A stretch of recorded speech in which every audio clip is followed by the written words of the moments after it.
BJP ने राज्यों के नए प्रभारी और सह प्रभारी नियुक्त किए हैं। विनोद तावड़े को उत्तर प्रदेश का प्रभारी बनाया गया है। जगदीश ईश्वर भाई पटेल को यूपी का सह प्रभारी नियुक्त किया गया है। बीजेपी ने संगठन में अहम बदलाव किए हैं। तो देखिए, विनोद तावड़े को उत्तर प्रदेश का प्रभारी बनाया गया है। बीजेपी ने राज्यों के नए प्रभारी और सह प्रभारी नियुक्त कर दिए हैं, जिसमें विनोद तावड़े को उत्तर प्रदेश का प्रभारी बनाया गया है। जगदीश ईश्वर भाई पटेल को यूपी का सह प्रभारी नियुक्त किया गया है और बीजेपी ने संगठन में अहम बदलाव किए हैं। तो बड़े बदलाव यहां पर बीजेपी की तरफ से किए गए हैं। और देखिए, 27 के चुनाव को लेकर बीजेपी अब फुल इलेक्शन मोड में आ चुकी है और यही वजह है कि तमाम राज्यों के नए प्रभारी और सह प्रभारी नियुक्त किए गए हैं। लेकिन अगर उत्तर प्रदेश की खास तौर पर बात की जाए तो उसमें विनोद तावड़े को प्रभारी बनाया गया है। जगदीश ईश्वर भाई पटेल को यूपी का सह प्रभारी नियुक्त किया गया है। बीजेपी ने संगठन में ये अहम और बड़े बदलाव किए हैं। तो बीजेपी ने राज्यों के नए प्रभारी और सह प्रभारी नियुक्त कर दिए हैं। बता दें आपको कि विनोद तावड़े को उत्तर प्रदेश का प्रभारी बनाया गया है। जगदीश ईश्वर भाई पटेल को यूपी का सह प्रभारी नियुक्त किया गया है। बीजेपी ने संगठन में अहम बदलाव किए हैं।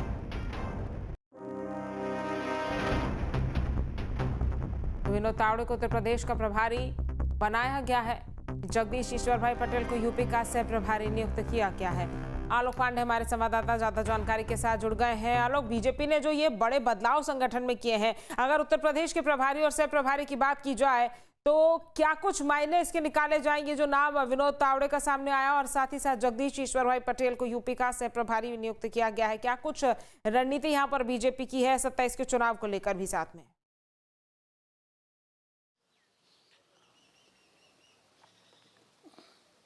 बिल्कुल, देखिए, सबसे पहले तो अगर हम भारतीय जनता पार्टी केंद्रीय टीम की अगर बात करें तो जो नए चेहरे लिए हैं और ख़ास तौर पे जिन चेहरों को लेकर के हम बात कर सकते हैं, उत्तर प्रदेश में खासा महत्व दिया है। उत्तर प्रदेश के 8 ऐसे नेता रहे हैं और पदाधिकारी या वरिष्ठ नेता जिनको केंद्रीय टीम में जगह मिली है। नंबर 1 जो कि 2027 के लिहाज से महत्वपूर्ण है, उसमें उनके प्रतिनिधित्व न सिर्फ दिख रहे हैं बल्कि उनके अनुभव का भी कहीं ना कहीं उपयोग होगा। दूसरी बात, अगर हम प्रभारी की बात करते हैं, जिस तरह से प्रभारी को चयन किया गया है, अगर उनके हम हिस्ट्री को जाकर के देखें तो तावड़े के सबसे बड़ी बात है न सिर्फ वो संघ के साथ हमेशा जुड़े रहे बल्कि अखिल भारतीय विद्यार्थी परिषद के प्रोडक्ट है। और अखिल भारतीय विद्यार्थी परिषद का अगर हम पदाधिकारियों में देखें तो लगातार संख्या बढ़ रही है। युवाओं के रूप में हम देखें तो भारतीय जनता पार्टी में अखिल भारतीय विद्यार्थी परिषद कहीं ना कहीं एक बैकबोन की तरह काम करता हुआ नजर आ रहा है।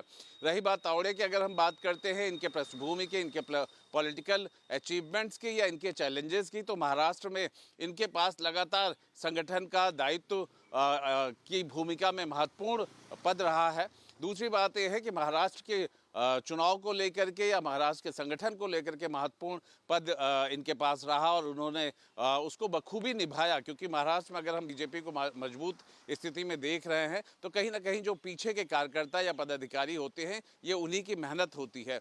दूसरी बात यह है कि तावड़े को लेकर के उन्हें जो भी अब तक संगठन के दायित्व दिए गए, उन्होंने भलीभूत उसका पूरा कहा जाए काम को पूर्ण किया, उसे सफल बनाया और उत्तर प्रदेश में 2027 में कुछ इसी तरीके के अनुभवशाली और ऐसे ही व्यक्तित्व की ज़रूरत भी रही है। जहां पे प्रदेश की टीम है, जहां पे पंकज चौधरी प्रदेश अध्यक्ष हुए हैं, साथ में उनकी नई टीम जो बनी है, उसके साथ साथ केंद्रीय टीम के साथ साथ जो प्रभारी तावड़े और उनके सह प्रभारी बनाए गए हैं, ये दोनों को लेकर के अगर बात करें तो उत्तर प्रदेश में सबसे बड़ी बात होती है कि जब आप पहले से रहते हैं या फिर कहीं खेमेबाजी की आशंका ना हो जाए, गुटबाजी की आशंका ना हो जाए, पर एक ऐसे चेहरे हैं, इस तरह के इनके काम करने की दक्षता रही है कि खेमों में नहीं बल्कि उपलब्धियों में इन लोगों के नाम हैं और संगठन को मजबूत करके और ख़ास तौर पे 2027 का जो चुनाव है वो निश्चित तौर पे भारतीय जनता पार्टी के लिए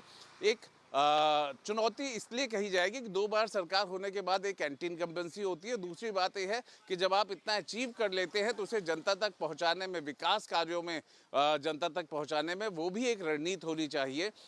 आमतौर पर चुनाव का जो पृष्ठभूमि रहा है वो विकास से नहीं बल्कि कहीं ना कहीं आज भी ये सच्चाई है जातियों पे और आधारित रही है। इसलिए हर एक का प्रतिनिधित्व होना या रणनीति बनाना, ये सब महत्वपूर्ण है। और जो कि हम तावड़े के और भी अन्य जगहों पर जब ये पदाधिकारी रहे हैं या जहाँ पे भी इनको संगठन की तरफ से जिम्मेदारियां दी गई, उसे बेहतर ढंग से पूरा करते हुए देख रहे हैं। इसलिए यूपी उनके लिए एक जरूर कहा जाएगा चैलेंजिंग भी रहेगा, लेकिन हाँ 27 के लिए उनका जो चयन है वो बिल्कुल ठीक लग रहा है कि उत्तर बिल्कुल, प्रदेश यानी के कि चयन यहाँ पर ठीक लिहाज है। से तमाम उनके जानकारी हम तक जो पहुंचाने के लिए आपका बहुत धन्यवाद आलोक।